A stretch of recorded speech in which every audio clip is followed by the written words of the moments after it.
No, it wasn't that at all. Runa Kongsvik. Runa Kongsvik.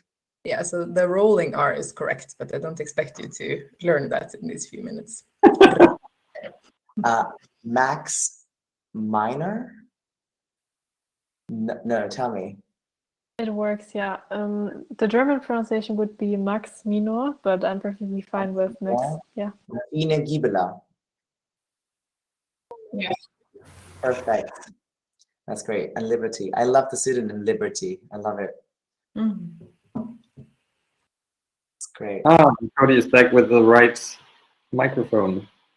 Can you hear me now? Yes. Yay. Okay, good. Thanks for all of that. That's great. I see it's already 15:31. Yes.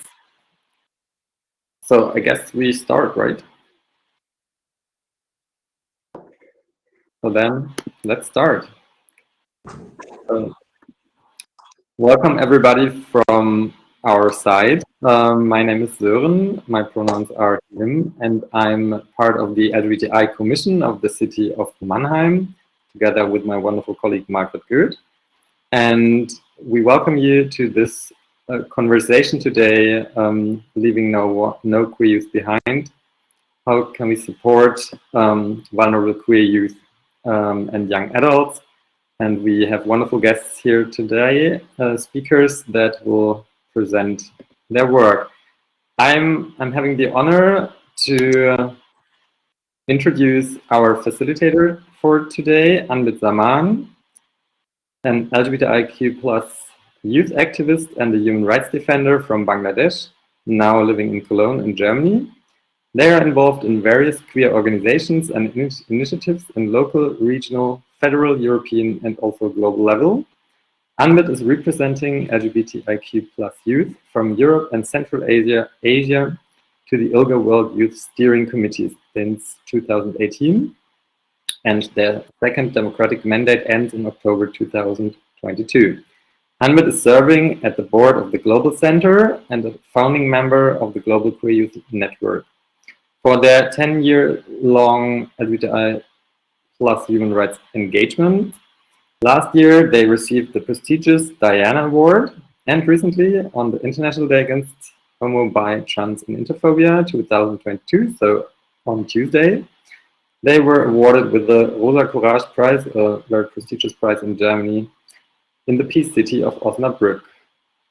I'm really happy to hand over to Anbit. Great that you're here. Thank you very, very much, Zoran, for this wonderful introduction and also having us today for the Urban Thinkers Campus hosted by your city for several years now. The aim being to bring global experts, local experts, bringing together and discussing different development aspects to achieve by 2030 the 17 Sustainable Development Goals, and taking recommendations from experts. I hope that policies in the city of Mannheim will also be made and it will be influenced and implemented. Today we are starting our Lab 10, Urban Lab 10, which is focusing on LGBTI vulnerable youth. The title being Leave No Queer Youth Behind, which is now an international exchange to support vulnerable queer youth and young adults.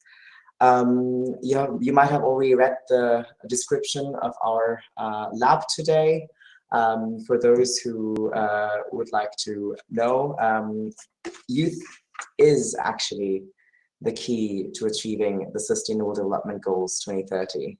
And however, no goal can be met without the meaningful inclusion of queer youth. And when we talk about queer youth, often we do not think of, or we leave behind many of intersections of young people and issues faced by young people that are often not visible to us. That's why the aim is also to offer an international exchange among experts discussing how to better support vulnerable queer youth and adults young adults to ensure their equal opportunities and participation, and really discuss about some interesting and promising initiatives around the world. We have 2 initiatives today, one from the US, one from Norway, and also another LGBTI plus activist from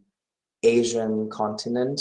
What we will do, beside highlighting local best practices and opportunities taken from around the world, the diverse nature of various intersectional challenges faced by queer youth globally will also be discussed, and we'll receive recommendations which will then influence policies in local level, which is crucial to the global goals that we have ahead of us. Today, the aim is really to bring in perspective from vulnerable queer youth groups. I would like to invite our first guest to present the initiative. Our first guest will be discussing around trans youth and mental health support. Runa Kongsvik. Pronouns are she, her. Runa is a clinical psychologist specializing in community psychology. She has extensive experience working with trans children and young adults. She regularly gives lectures to health professionals and students on the topic of gender incongruence, and is the initiator and manager for Sahar, a project aiming to improve living conditions and healthcare for gender non-conforming refugees. In her presentation, she will focus on the current conditions for trans youth in Norway and the development of a group intervention for youth in Bergen municipality. Thank you very much, Runa, for joining us, and the mic is yours. Thank you so much, Anbid, for the introduction, and thank you so much for having me here. I will maximize my presentation now, so I don't see you, but you can shout. That will get my attention. And I will try to stay within the time that was given to me, but I have a lot to say, so I might speak fast. I was invited by Søren after I gave a presentation about these groups in Rainbow Cities Network. There was a meeting here in Bergen in November. So some of you might have seen me there, and I will talk a little bit about the same.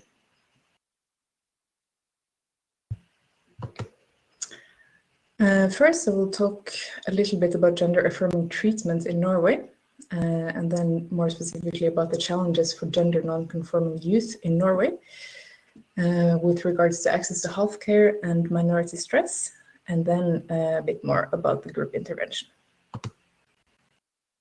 So just to start off by saying, what are we talking about when we're talking about gender-affirming treatment? We tend to associate it with surgery and hormones. Those are medical procedures designed to make the body as similar to the experienced or desired gender of the patient. And of course, they can include breast surgery, genital surgery, cosmetic procedures, testosterone, estrogen, or puberty blockers.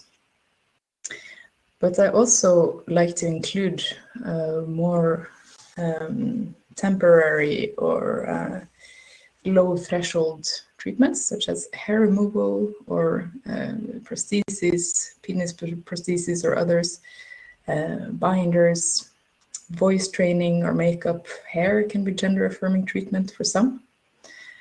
And then affirmation and support from the network.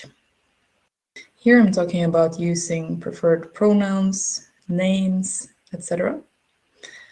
And then at the bottom of my pyramid, we find legal and physical safety. And the reason it's there is that that is the foundation for happy, healthy, gender non-conforming lives in any society. In some countries, for example, the access to surgery or hormones is good, at least in the private markets, but there is no legal recognition, for example, or physical safety. In Germany, you have a third legal gender category, for example, which we do not have in Norway. We only have two. So those are some examples of ways in which society can affirm gender in its citizens. I would also like to add that when it comes to physical safety or protection against discrimination and harm, that trans people in Norway were actually only included in the hate crime law last year. So that means that any hate crime towards a trans person had to be registered on the basis of sexual orientation or gender, but not specifically for trans. A short timeline for gender affirming treatment in Norway. We started treating transsexual patients, as they were called at that time, in the 1950s. And in the 50 years leading up to the millennial change, there were few patients every year or even every decade. But in 2003, the first specialized clinic opened in Oslo, Gender Identity Disorder Clinic, as it is called. So it's also interesting just to see the language and how it's changing, I find, in this timeline. This clinic has and had a treatment monopoly, which I will return to. There was a requirement of psychiatric evaluation and to change one's legal gender, and also as a sort of standard part of gender affirming care, sterilization or castration was required. And that's changed in 2016. We got a new law on legal gender that decided that anyone can define their own legal gender without having to undergo any medical procedure or have a diagnosis. But as I mentioned earlier, we still only have two categories, but you can at least freely choose between them. In 2019, WHO made a new diagnosis that replaced transsexualism, and the new diagnosis is gender incongruence. When we moved from the diagnostic manual of ICD-10 towards the new one, which is 11. So in contrast to gays or homosexuals that were completely removed from the diagnostic books, people with gender incongruence or trans people are still kept in the diagnosis book to assure access to healthcare, but they are no longer in the psychiatric part of this diagnosis manual. And in 2020, we got new national treatment guidelines by the Norwegian Directorate of Health. A few words about the National Service. I mentioned that they have a treatment monopoly, and they are only in one place in Norway. So that means that if you get rejected at this clinic, there is no place to get a second opinion. They don't offer treatment for non-binary people, and seeing as they are a small service with limited resources, it can be a lengthy process. Just the evaluation itself can take a year or two. And then my own analysis is that with this monopoly situation and such a highly specialized service being the only one accessible, does that maybe make for less time for reflection? What I mean by that is if you have to be referred straight to the only place, and also there has been a lot of stories about people who have had their cases rejected. So a lot of young people come there with a story that they have rehearsed a bit beforehand. Also, as I mentioned, non-binary youth don't get treatment. So some non-binary people also present as binary in order to fill the requirement at the clinic. And when it comes to also having a choice of what procedures you would like and not, I think there might be a danger when you only have one service and it's very specialized, that some youth or other people can feel pressured to take the whole package, as it were. We are now waiting for the regional centers to be established. The new national guidelines clearly stipulates that healthcare should be given to all genders, so not just binary trans people, and the psychiatric evaluation should no longer be a requirement. ILGA, the annual report that recently came out, also makes this recommendation to ensure an access to a third legal gender category and to ensure decentralized treatments for trans and intersex people.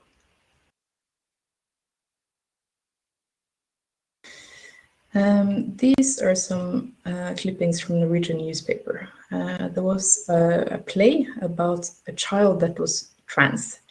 So they were doing a tour in different schools in Norway. And in one school, some parents protested against their child seeing this. They didn't want their child exposed to this story about the trans child. And they were afraid that their children could become trans or think that they were trans if they saw the play. And there was also a psychologist who went and supported the parents, saying that they were right to refuse their children to see it, and that this could be in some way bad for their health. And then maybe you see my name there, but I had to go out and correct that and say that quite on the contrary, this can actually be beneficial for health in the sense that seeing yourself represented, or for cis children to know how to interact with their peers who might be trans. I'm speeding up a little bit because I can see that I vastly overestimated the time. But we know that using a transgender's use their chosen name at work and school reduces symptoms of mental health issues by a great deal. So when we have these stories in the media, we know that some parents are afraid to, parents and teachers are afraid to use the chosen name and pronouns.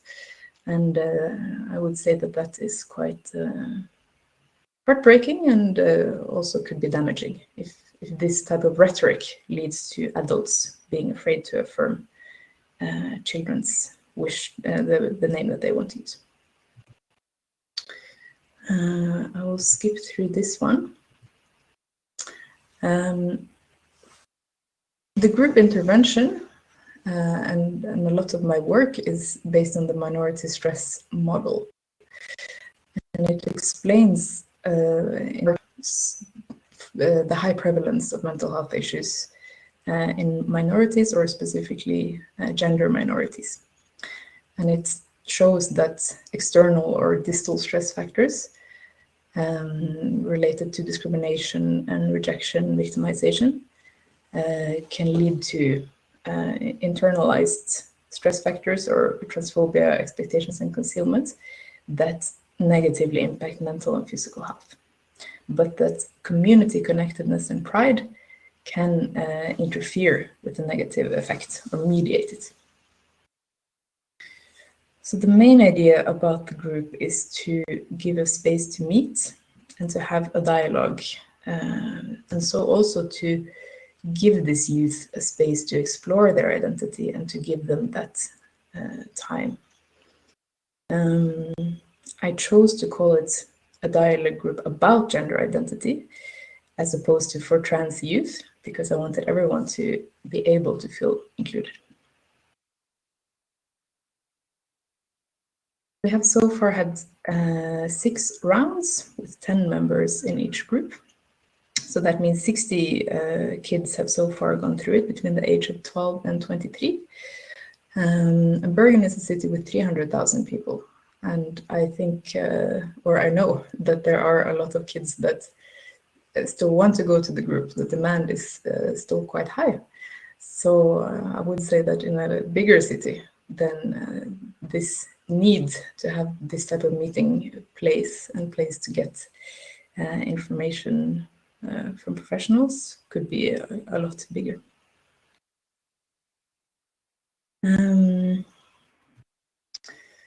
So it is me running the group and a peer person. And by peer person, I don't mean the same age, but that I am doing the group with a trans man who has experience from gender affirming treatment himself. I want to expand or to continue to work with this, because I think the group is a very nice start. But what we see is that a lot of the kids experience challenges relating to their parents or guardians. And then another goal that I'm working towards is to increase generalized competency about gender diversity with other health professionals or teachers or people who are meeting young adults. And then to increase specialized competency about gender-affirming treatment and gender incongruence with healthcare workers. So here is me and my co-leader and the information flyer for the group. Okay, I went a little bit over time. Thank you. But hopefully anything you didn't get to hear about or I skipped through, you could ask me now or later when we have a conversation between ourselves. Thank you very, very much, Runa. It's quite interesting. I remember some of us were in World Pride last year, and we went to the Nordic Ministers' Breakfast, and there we discussed about how LGBTI young persons are having mental health issues and often not being addressed, and how that is affecting their education, for instance, their performance in school, for instance. What you told us about is an example of vulnerable queer youth being not even recognized, I would say, at some point, and not have a category for themselves and having to kind of change their identity to get services, which shouldn't be the case. And I think the SDG 3 and 5 in terms of health and well-being and also gender equality would have failed if there are it would fail if this issue, what you are working on, is not taken into consideration and really done with more funds and also taken responsibility by the government and municipality. Thank you very much for sharing it with us. And feel free to ask questions to our speakers today. We will take questions in the end when all our three speakers will finish their presentations. Should we go forward? Coco, would you like to present? One second.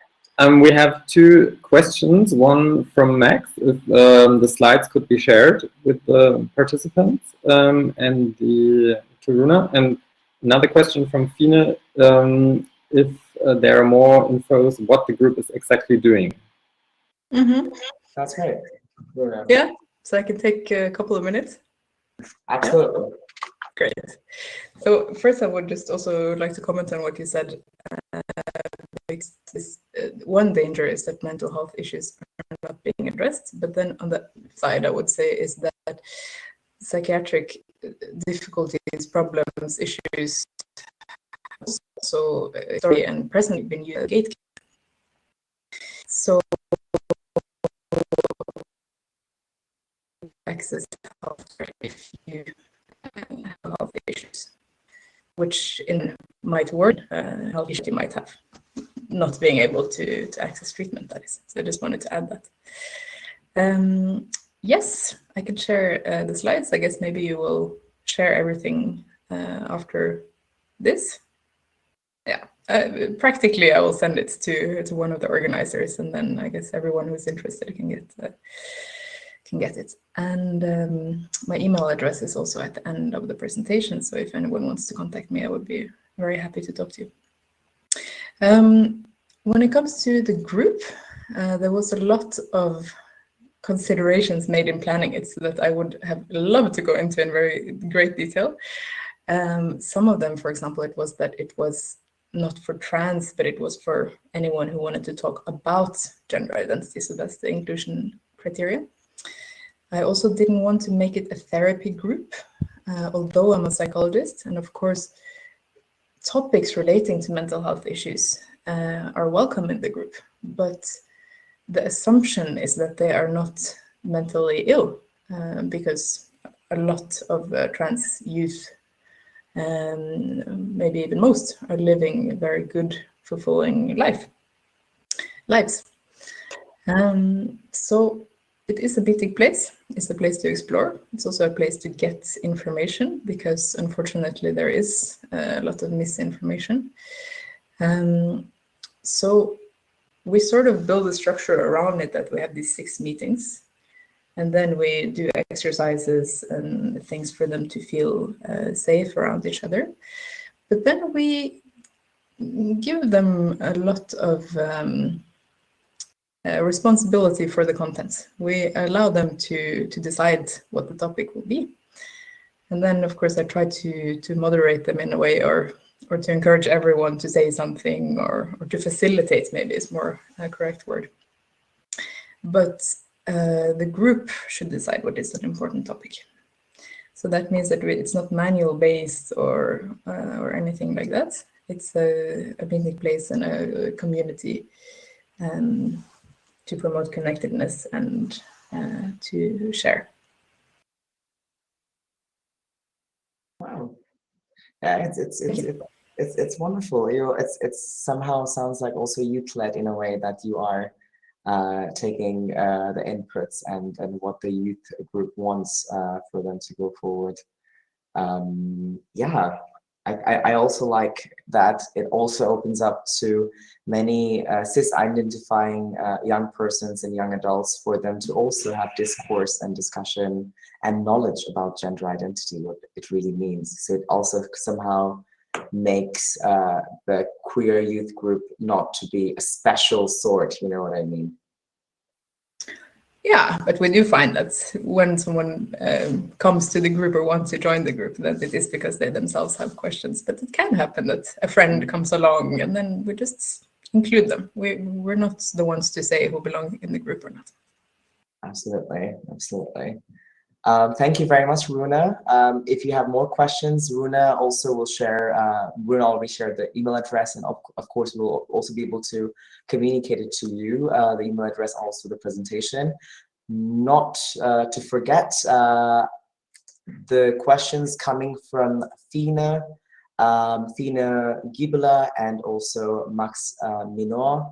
Both of them are today observing the panels and taking notes, and will also share their perspective from the local point of view. They are both member of the organizational team of the Queer im Schloss, the queer student member organization, queer student organization from the University of Mannheim. And Queer im Schloss actually basically mean queer in castle, if I'd be correct. So thank you very much for your questions, because it actually helps the policies being shaped in Mannheim. So we go forward to Coco Wheeler.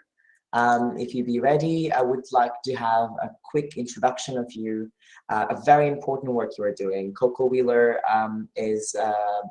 has master in social work, response to pronouns she and they. She is the Associate Program Director of Training and Education at True Colors United, and a graduate of the Silberman School of Social Work at Hunter College. Focusing on youth collaboration and community organizing, their work centers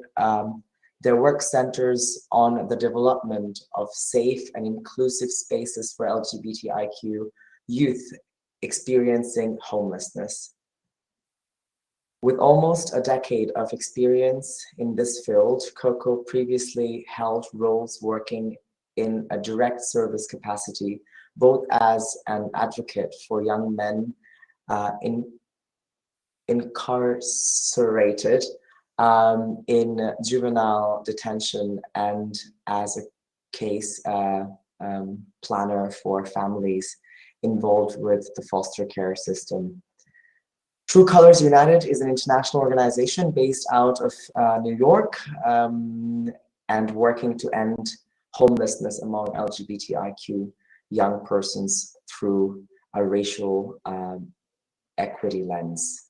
Very important work. Kind of reading through made me kind of imagine the level of stress one person can go through, you know, having to look for shelter, accommodation, and then incarceration, and all of that.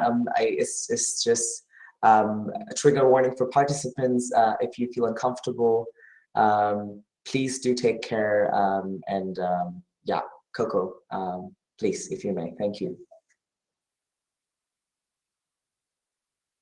Cool, thank you for that. Yes, my name is Coco. I use she, her, they, them pronouns, and I am the Associate Program Director at True Colors United. If I'm speaking too fast, please let me know.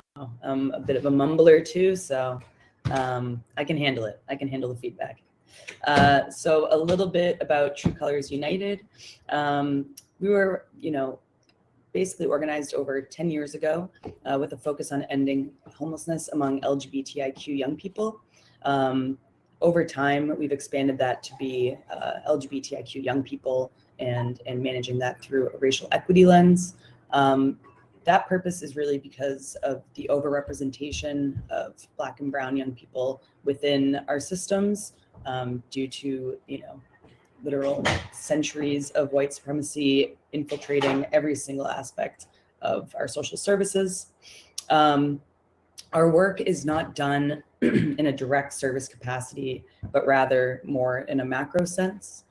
So we don't provide any shelter, we don't provide any mental health counseling, we don't do anything like that, but rather we focus on supporting individuals who are working within the system, making sure that they have the training and understanding of identity that's necessary to provide equitable services.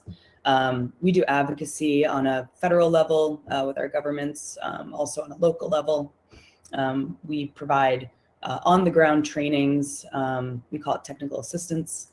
And then our most important and impactful work is done in youth action. And that's really a philosophy as well as a program area. Youth action is, you know, the idea that young people with lived experience of homelessness are the ones that really hold the keys to solving the issue. And we deeply believe that and know that to be true. So basically, you know, what we get asked all the time is why we focus on LGBTIQ young people. People seem to think that that is maybe being a little bit exclusive or prohibitive, or as if we don't want everybody to be safely housed, which is definitely not true at all. But essentially what we found in, like, you know, years of research is the fact that, you know, despite making up about 7 to 10% of the general youth population, LGBTIQ young people make up 40% of the homeless youth population in the United States. So that's, you know, I'm no mathematician, but obviously that's vastly disproportionate. Not only that, more recent research has pointed out the fact that LGBTIQ young people are 120% more likely to experience housing instability or homelessness compared to their straight or cis peers.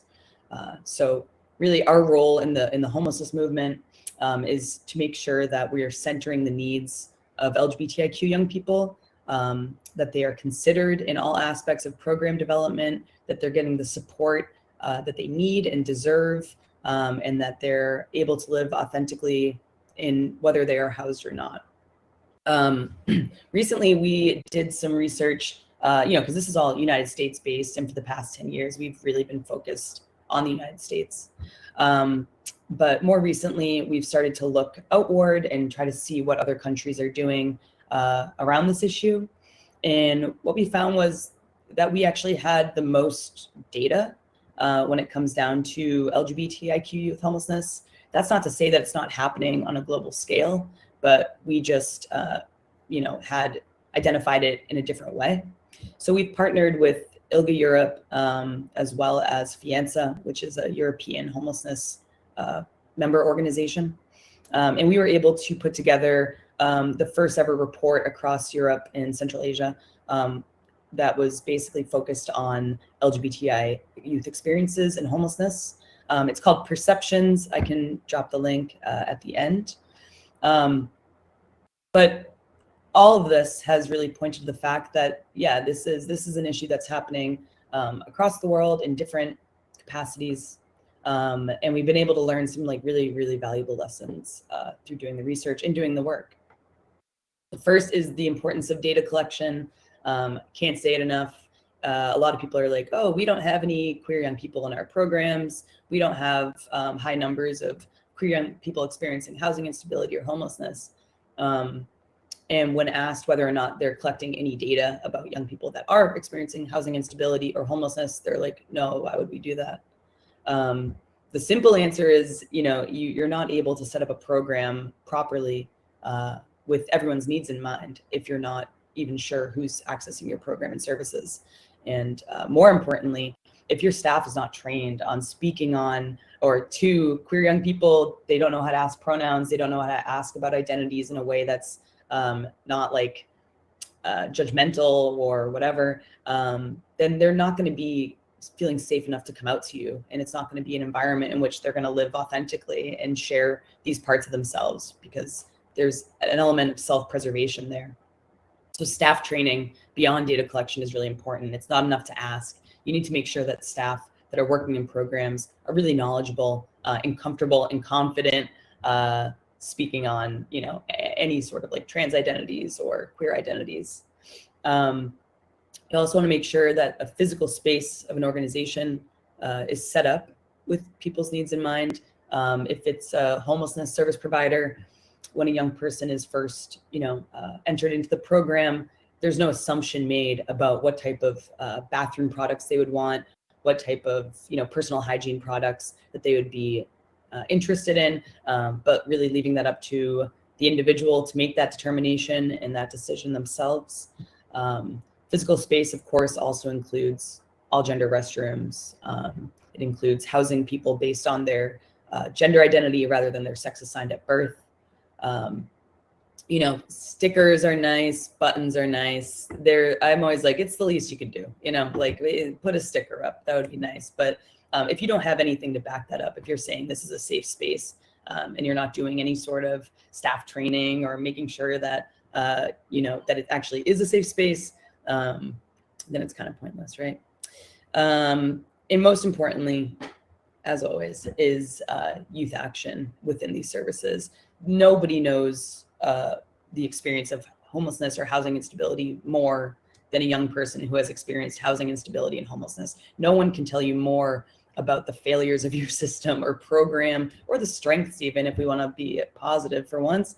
Nobody can tell you that more than the people that have actually entered through your system and program and can give you that critical feedback. What that means is we should be looking to young people as leaders. We should be uplifting their voice and making sure that they're heard. That's our responsibility as people that are working within any sort of service capacity. And not only that, we should be paying young people for their expertise with money and not pizza slices. So that's I will die on that hill very happily. A question we get asked a lot too is, why is this happening? Why is it that LGBTIQ young people are experiencing housing instability and homelessness? We do have the data and I can share it with you. I mean, it's no surprise if I asked you to tell me why are they experiencing housing instability and homelessness, you would say family rejection. And of course that is like, by and large, the number one reason that young people who identify as queer are experiencing housing instability and homelessness. But it's not the only reason. And I think where we get caught in this trap is just focusing on that as the only driver to homelessness. And then we kind of ignore all of the other reasons, which include a lack of, permanent connection. Okay, family rejection occurs, then what? Are we honoring chosen family systems? Are we giving them the credence that they deserve? If we're not, then we're cutting off that young person from the permanent connection that is so necessary to exit out of homelessness. So chosen family, if somebody says, that's my mother, that's my cousin, that's my brother, believe them, just accept it. You don't need a birth certificate or some sort of family tree to be able to confirm it. Just believe it and honor it. Another major reason is our system failures. In general, any sort of services are built through like a heteronormative, cisnormative typically white supremacist lens, which creates a really safe place for some young people, but not all young people. And, you know, disproportionately, if what we're saying is the young people that are most likely to experience housing instability and homelessness are queer, are trans, are Black, are brown, are, you know, in these very vulnerable and disproportionately vulnerable states, it would make a lot of sense to set up our systems with their needs in mind, to be able to serve them properly. But our systems are not set up to serve them properly, and that's an opportunity for us, right? So we have a chance here to be able to say, identify any sort of barriers to somebody walking in and feeling like I'm reflected within the staff, I'm reflected within the posters on the walls, my identity is included on the list of identities, you know, any opportunity to be able to push back against the sort of, you know, oppressive systems that have built our programs is a great opportunity for innovation and for creating new structures. The last thing I'll say is, you know, in terms of like, what can I do? What can we do? I would say if you're working in any sort of capacity with young people, in whatever niche area that is, if it's mental health, if it's housing, if it's advocacy, whatever it is, I would encourage you to work outside of your silo and to connect with other folks working in youth systems, starting to understand, you know, the ways in which a young person might move through the system and be able to create a proper safety net for that person, making sure that you yourself are educated and knowledgeable, that you're able to be told, we don't use that word anymore without getting upset, that you're able to learn and grow and continue to be flexible and adapt, and listen to young people and pay them money. So that's all I'll say about that. Thank you.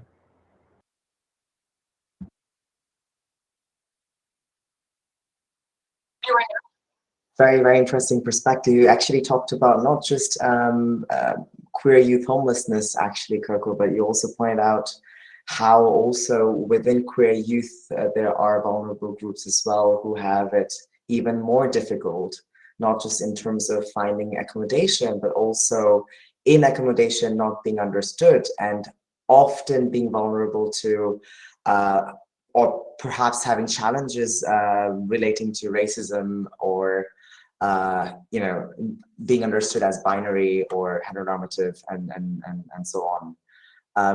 Interestingly, I was recently in Osnabrück, and there was this Gleichstellungsbeauftragte, don't ask me how is it in English, the Equal Opportunity Commissioner, I would say. And there were some slides, and one of them was actually 35% of the people in Germany do not get apartment because of their Herkunftsland, and it's relating to the name. So that's also an issue. So I mean, how there are so many little things that we don't think about, but then if we want to bring young people forward, and of course, I mean, our youth envoy from the United Nations General Secretary, Jatma Vikramaniake, she often talks about youth, and often it's really important to see like how diverse the vulnerable queer youth is, and what is something that you are proud of from your work, that of course you have a lot of data. Data is often important, but we in Germany, from my knowledge, I think data is difficult to collect in terms of sensitive information. Maybe Zoran, you could correct me, but how is it you think that in terms of like these sensitization classes or trainings that you're providing to the structure, which is providing support and service to people, what is something that you would like to share with us that could be useful for other local authorities to take in with you? Because these structures need to be built as well, right? Because we need to have people who would have these jobs and provide these services, or like provide these training to people who are employed by the city. And often what happens is that young persons then, you know, go to university, give their free time voluntarily, and then have a burnout, and they get pizzas, as you talk about. So do you have any nice experience that I think could be a good example for municipalities to take from here? Yeah, definitely. One of the programs that I'm like most passionate about at True Colors is called our National Youth Forum on Homelessness. That's basically a advisory council of 25 young people who have lived experience and are under the age of 30. They're from all over the country, and we have weekly meetings, we have work groups, and basically their role is to directly inform federal policy and state policy. This program is like a long time been, building to this moment. But what we've been able to do is basically through the influence of the National Youth Forum, the federal government now, if they are awarding money to a local community for homelessness, so, whatever, they're getting the budget, they have to have a local youth action board modeled after the National Youth Forum on Homelessness. The National Youth Forum that we oversee, they're the ones that read the applications and approve the communities for this money. And it's like millions of dollars. It's not like, it's like tons and tons of money. And so we're able to kind of guide, what communities are receiving funds based on their investment in youth action and youth collaboration. And if they're not up to par, then they're not getting the money, right? I think that's a great example. Another great example is, unfortunately, I love my job and I'm, totally simp for True Colors United, but like a quarter of our staff are former forum members. So we don't just like pay young people, we hire them to do jobs, to work alongside us, to be a part of the organization in like a real way. And I think that's really important, is investing in young people who, again, know your services, know your program, know whatever it is inside and out. Like, why would you not? That is more valuable than a master's of social work, right? Like, they truly know the program better than I, for example, ever could. So yeah, I think those are two ways to make sure that people are being directly informed. Thank you very, very much. Notes taken. So we have limited amount of time, unfortunately, and so much to talk about. At this point, I would like to introduce our next speaker, but before we do that, it is probably important for us to know as well that why we have such a Western representation here with faces, and why Global South is missing here.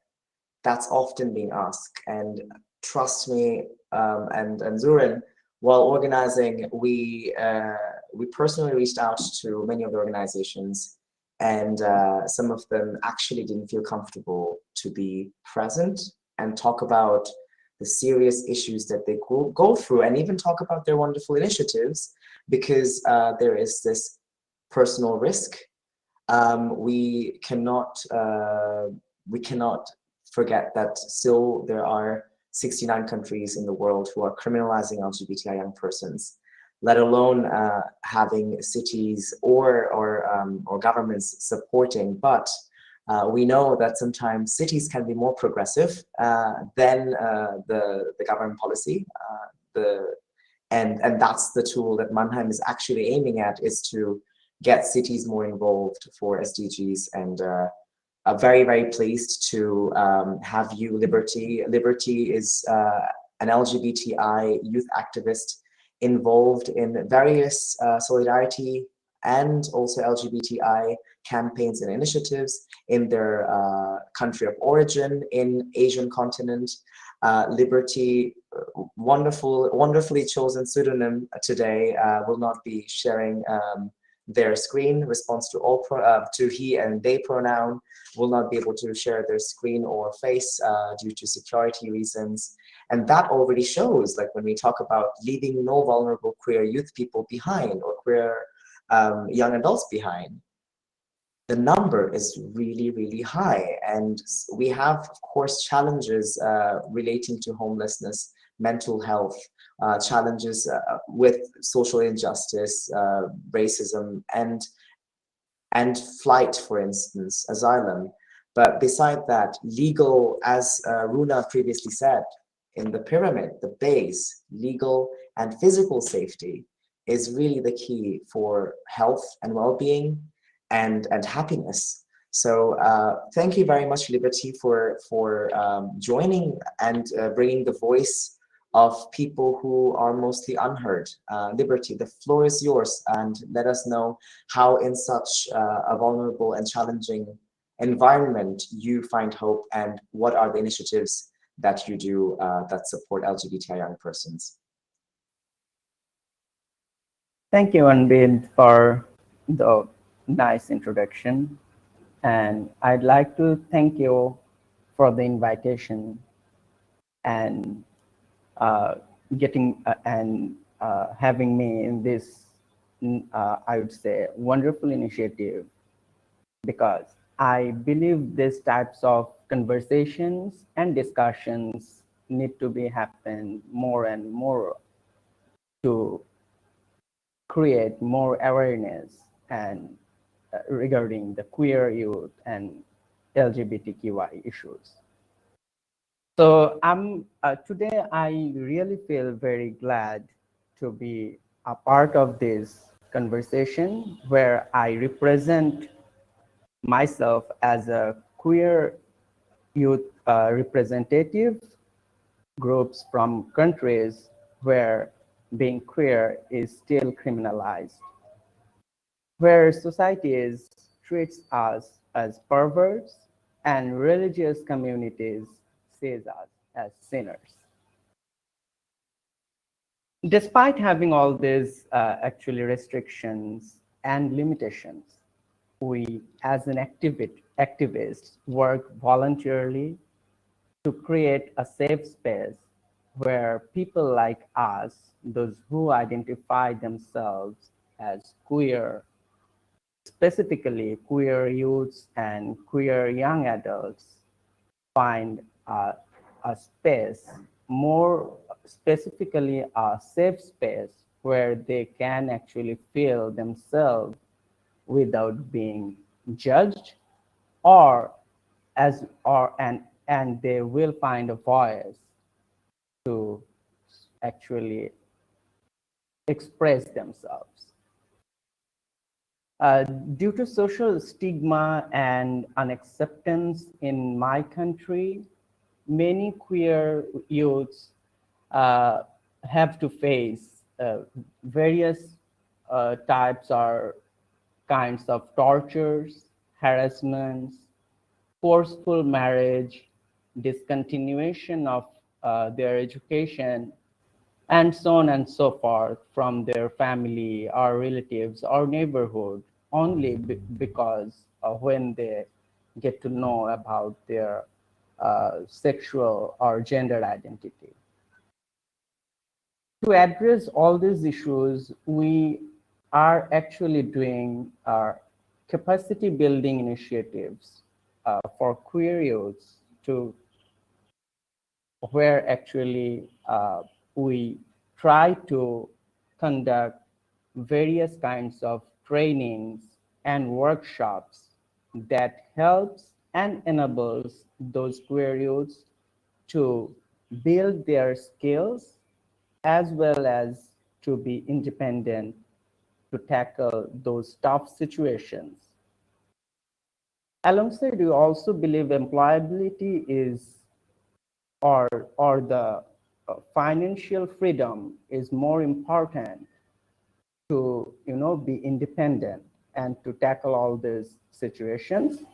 So that's why we also are trying to create a pool of employer list within our ally, or with the support of ally, where queer youths can feel safe and work conveniently. We are also trying to provide resources and support to queer youths where they can enrich their knowledges on various sensitive issues like safety, digital security, etc. Because at this age of, you can say, the digital I would say it's a digital age. So at this moment, there are so many threats and issues on digital platforms. So that's why it's very much important for specifically queer youths to know about their threats on digital platforms.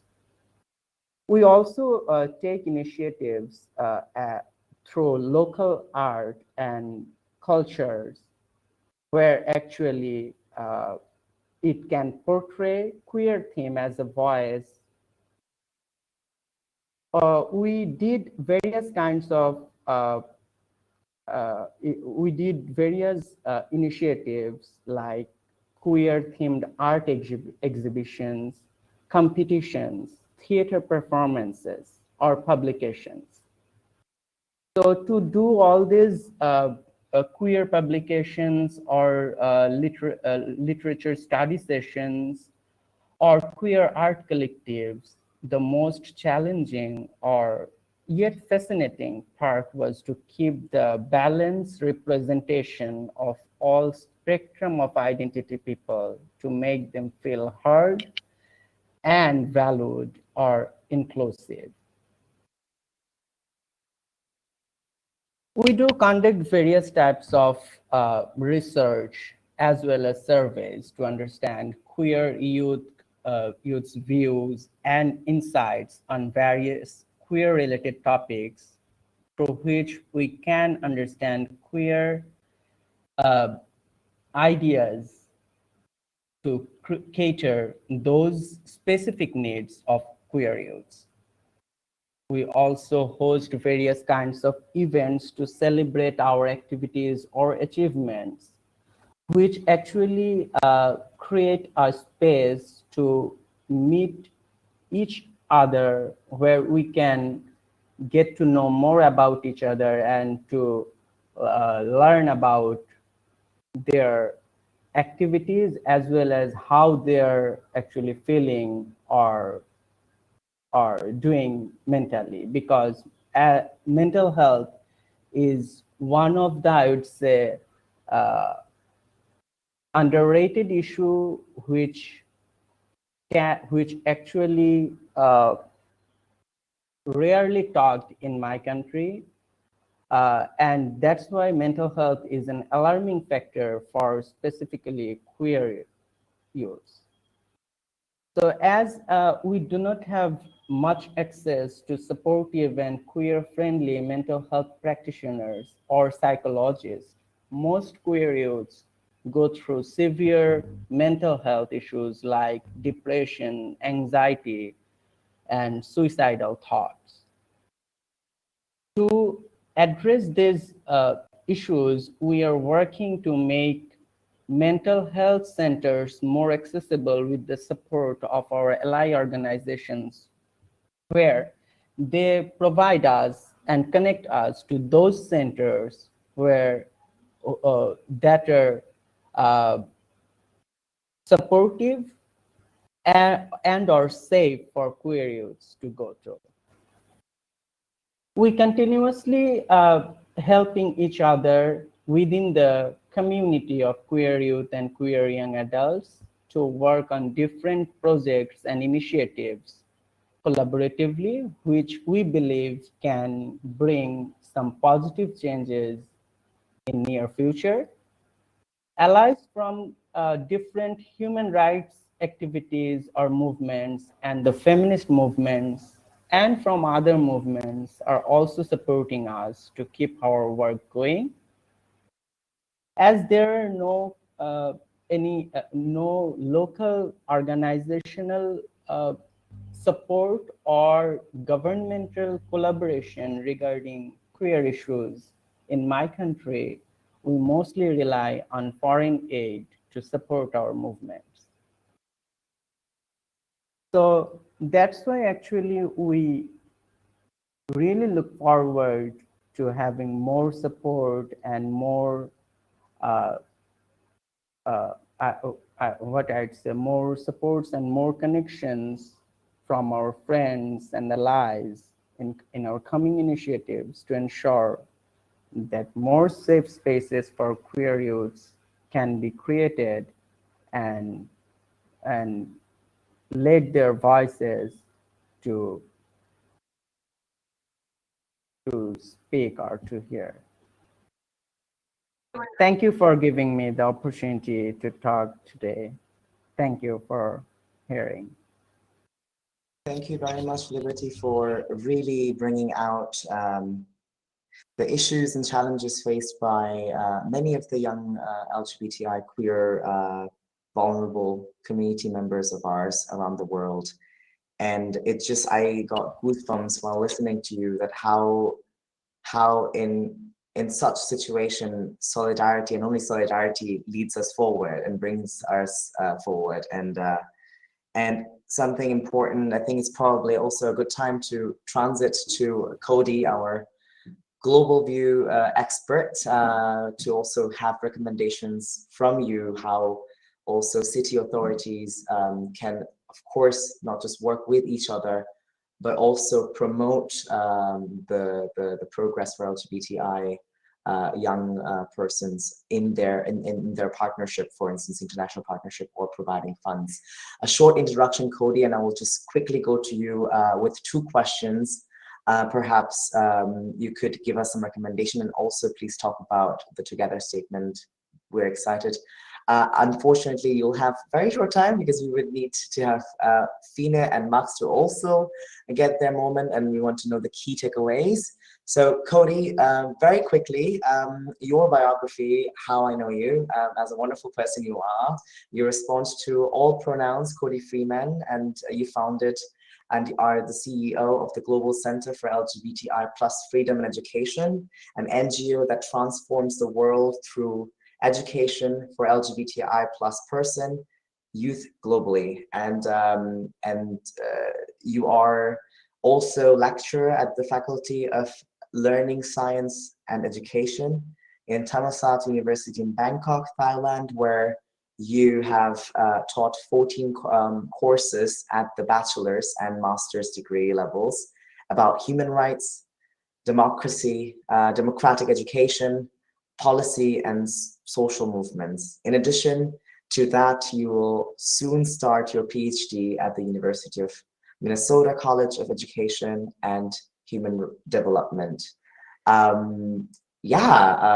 Thank you very much for being part of this panel, Cody, and you're also one of the member of the Global Queer Youth Network. So the question to you, after hearing 2 initiatives that is addressing to LGBTI vulnerable or queer vulnerable youth and young adults, and also a queer vulnerable youth themselves, being an active human rights defender and I would say SDG warrior rather. What is your thoughts in these 2 questions? So SDGs 2030, how could it be assured that vulnerable queer youth challenges are addressed and the needs are met globally by the year 2030? So we achieve that. How can we achieve that with taking the vulnerable queer youth together forward?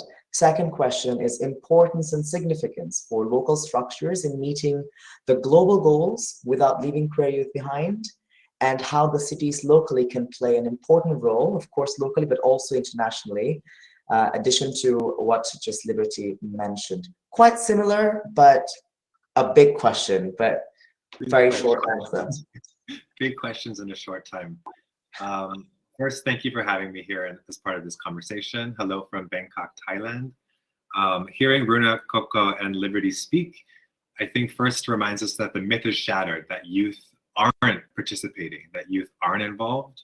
I think a lot of my work is that there's this myth that youth are just on TikTok, that they're docile, that they're not politically engaged, but actually, for example, across the Asia Pacific, the Milk Tea Alliance, they're at the front lines of protest about good governance and democratic movements. They're fighting to get a seat at the table, and when that seat's not provided, they're creating their own spaces.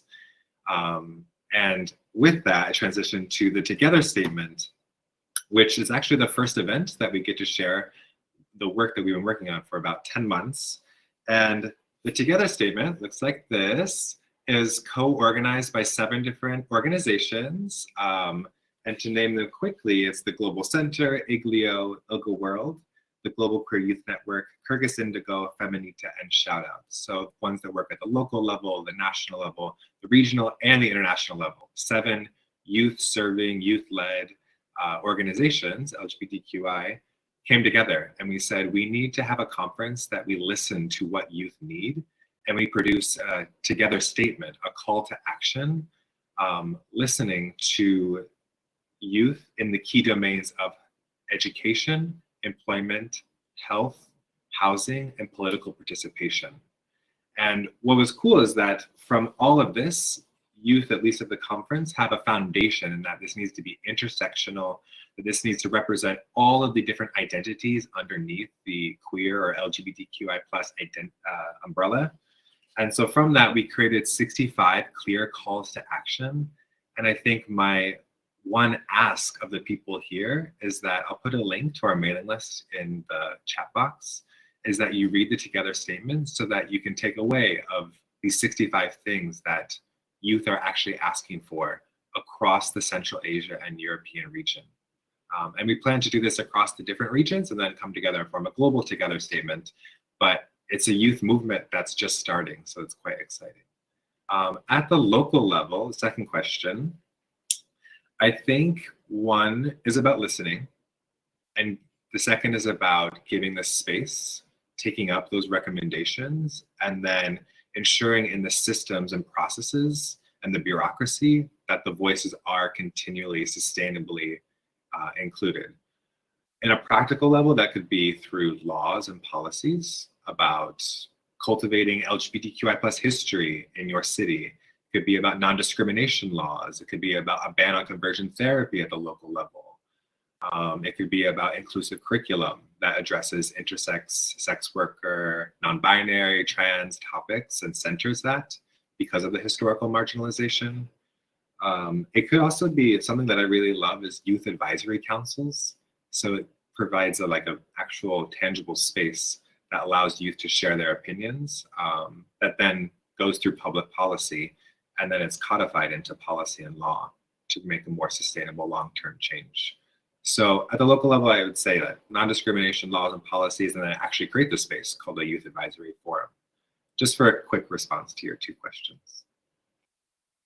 Thank you very much, Cody. I have another question. If you have any specific recommendation to give to cities or municipalities that must to have for vulnerable queer youth. And when we say vulnerable queer youth, I would I mean, if we talk about, for instance, Stockholm, it's not about Swedish youth, it's about vulnerable queer youth, which is beyond the local, but also, I don't know, refugees, people with disability. What is something that a city must have as the infrastructure for not to leave anyone behind? It's kind of a multifaceted approach. It can be, depending on the situation too, right? And what is safe in the situation. It can be funding local organizations, because sometimes the government does it well, but sometimes the local organizations can serve the community best.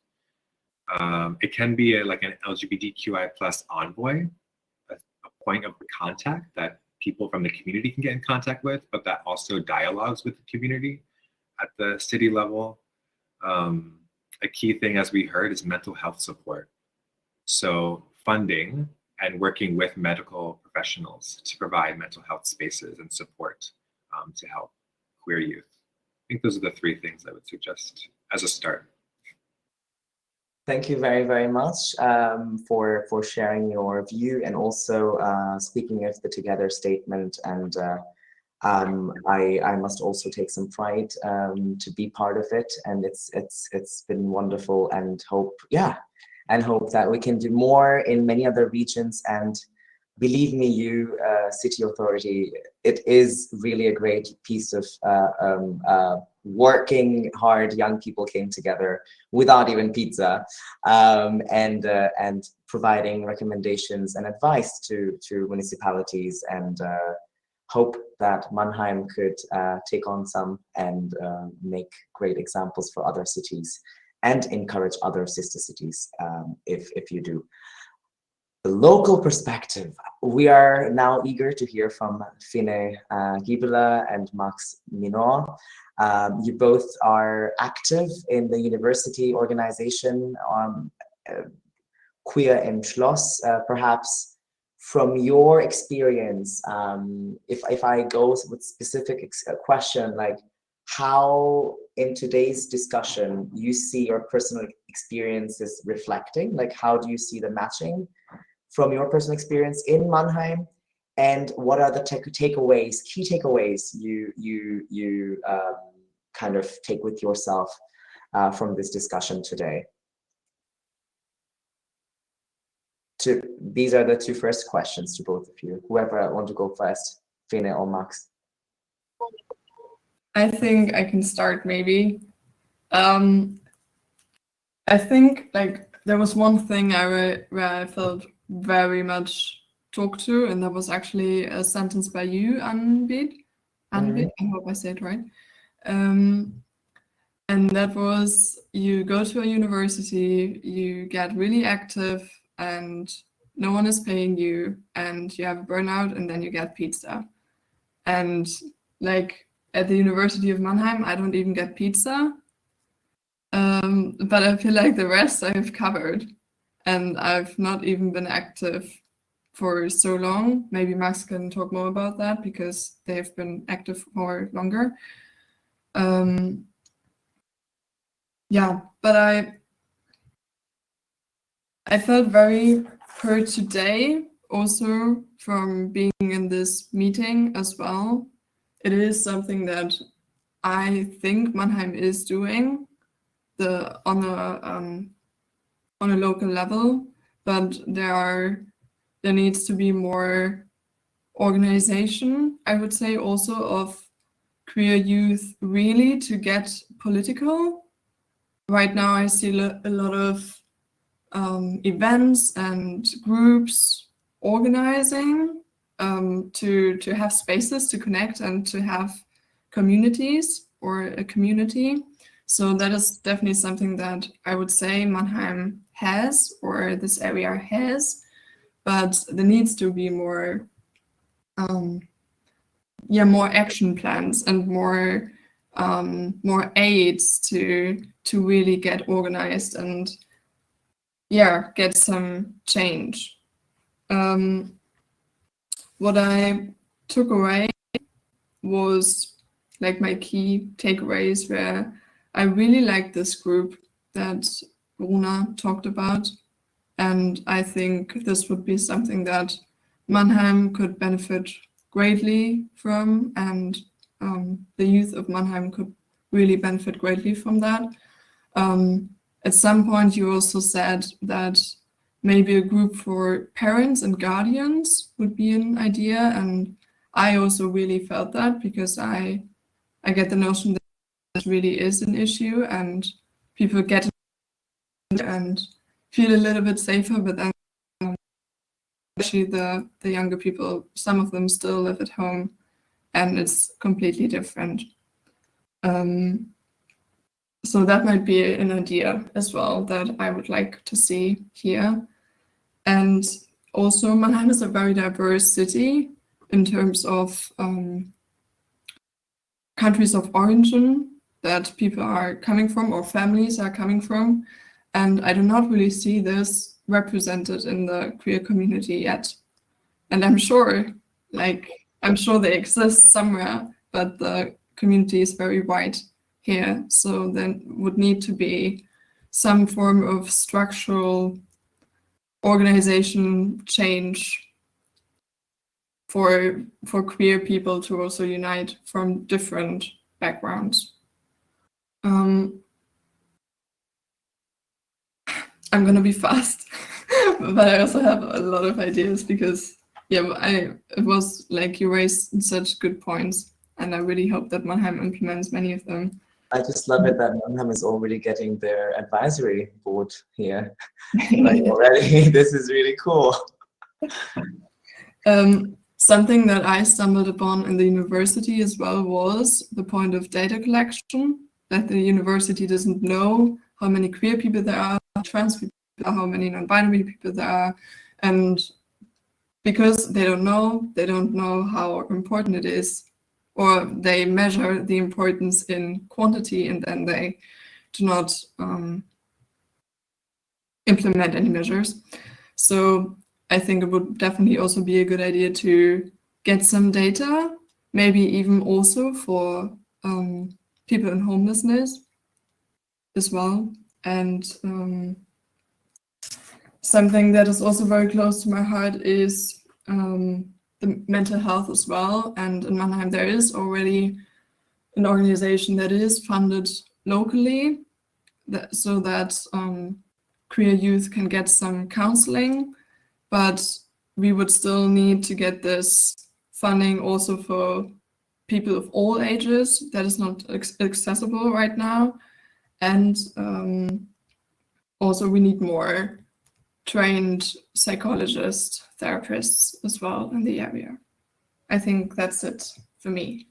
That's fantastic. Oh my God, that's fantastic. There is so much to improve, and trust me, if I look at Cologne where I live as well, there is so much to improve. And yeah, thank you very, very much, Fine, for sharing your thoughts. Max, if I may also add another question, kind of inspired by what Fine was also talking about. Like, you know, there's this discussion about participation as well, how diverse Mannheim is. I've been in Mannheim quite sometimes. It's very diverse, but in the queer community, it's not very diverse. So why is that happening? And what are the resources we need that are crucial? So let me put the question like that. Like, what tools and resources are crucial and expected from the local stakeholders, not just the city authority, but also from the businesses, from other organizations and structures that Mannheim has, for a discrimination-free and inclusive inclusive participation of queer youth and young adults in Mannheim? And what is the necessary step or steps for Mannheim to move forward? That's a really interesting question, and I think it relates to a point we've talked about a few times today, which is creating safe spaces and the meaning of that and the execution. For example, you have pointed out yourself that even this where we are now is not a safe space to everyone. It's not, it still is a flawed safe space, and so are many.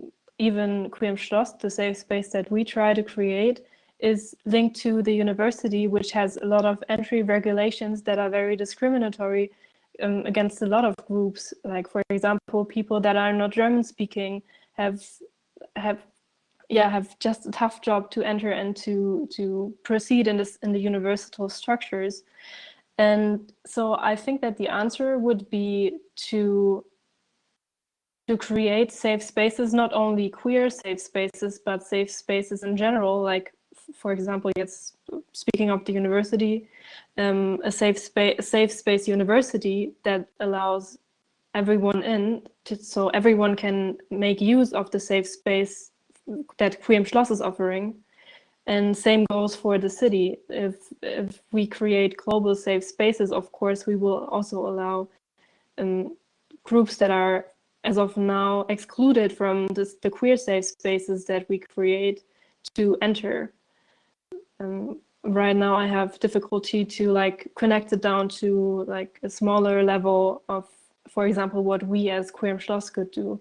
Something that we work with are safe space guidelines and concepts that we keep in place to ensure that we have active structures that point out bias and discrimination within our safe space to make it more welcoming, which I think is a really good and necessary approach.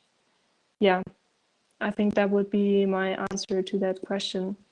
Wow. And I also had some other points, but I think Fine. Okay. Feel free to also bring in new points, because I think it's really interesting to see how international initiatives or global perspective can actually trigger a lot of recommendations from local level to local politics. It's our local policymakers. So it's Yeah. really interesting.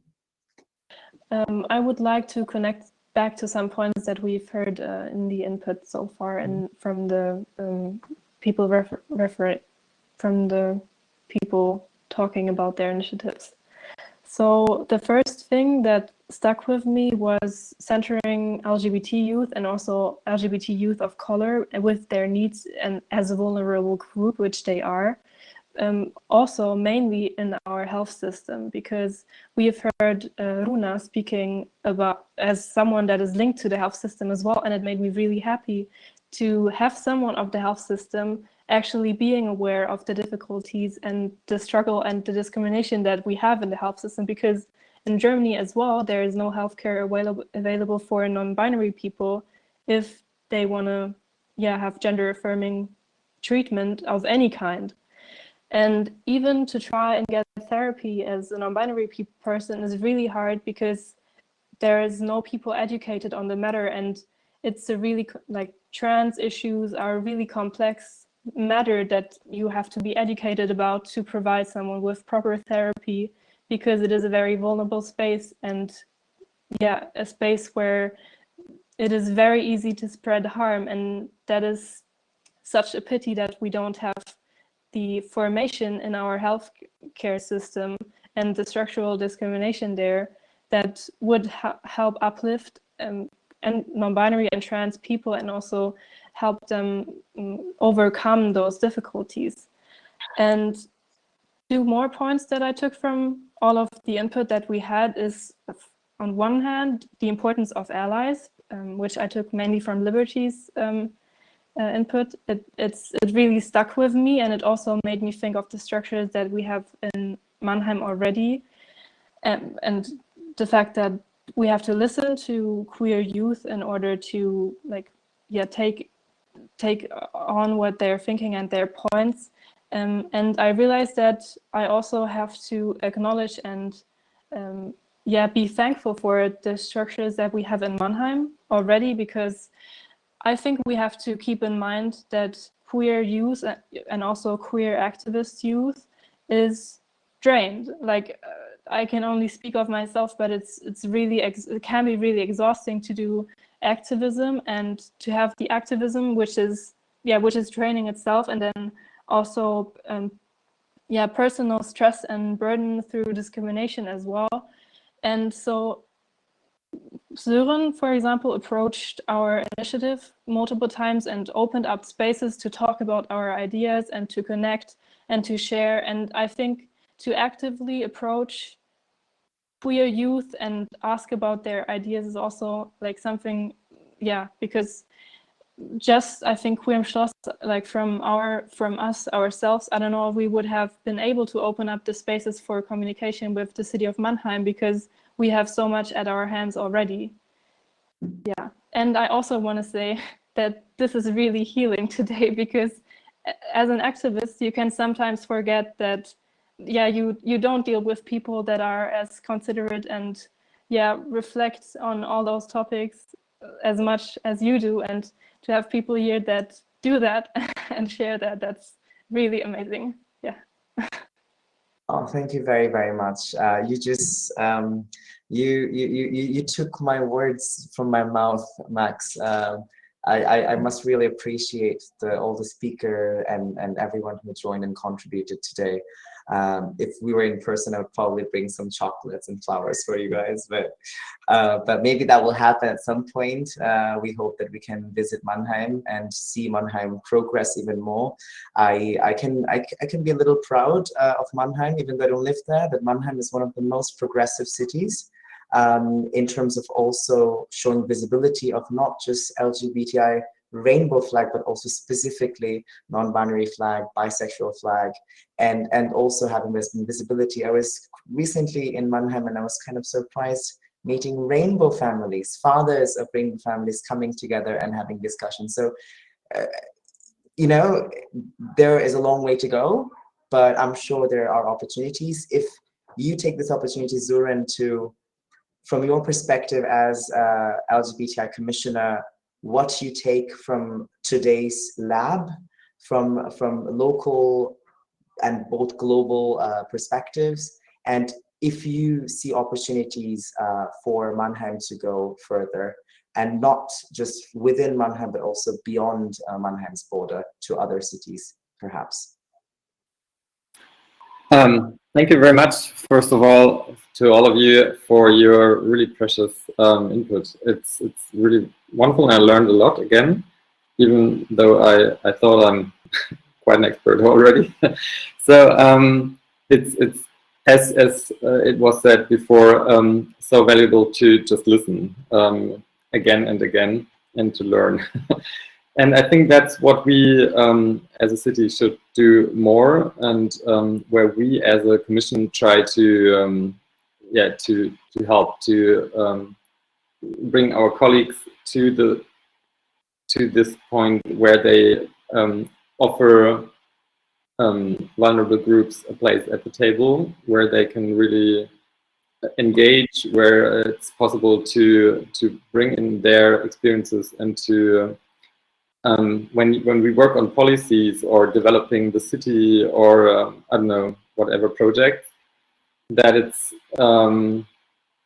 that we have in mind who's in general not participating in our actions, who's not present, and who's not able to raise their voice.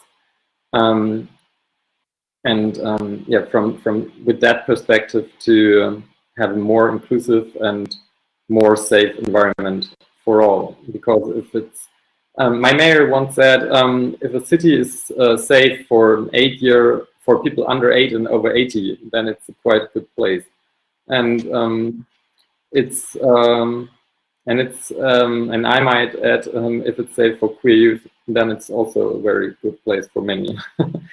So we should definitely work on this, and not only in our city, but also in our networks, trying to highlight the learnings from today, the learning points, sharing them with colleagues in other German cities, in the Rainbow City Network, and hopefully, step by step, we will have a more inclusive community, first of all, because it's not inclusive at the moment, as you said, and also being more solidaric with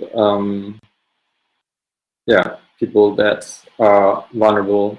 I mean, Mina just Fine, all these names at work. Fine just mentioned sex workers. I'm also really trying to be a good ally for sex workers, but also for HIV positive people, young people that are living on the streets, or BIPOC community. And yeah, I think we're coming to an end, and I'm really so proud of you, and thank you so much, Anvit, Coco, Cody, Fine, Liberty, Max, and Runa, for being part of this lab and helping making Mannheim and other cities a better place. Thank you very much for the invitation. Have a great day, and of course you're all invited if you're ever coming to to Europe, to Mannheim, to Germany. Please visit us, and you're always invited. Thank you very, very much, and thank you very much to all the speakers and contributors. You'll receive a very, very big thank you email from me soon. Thank you very much, and we will hear from each other. We'll work together, both locally and globally. Have a great day. Thank you. Bye-bye. Yeah. Thank you. Bye-bye. Bye. Bye-bye. Bye-bye.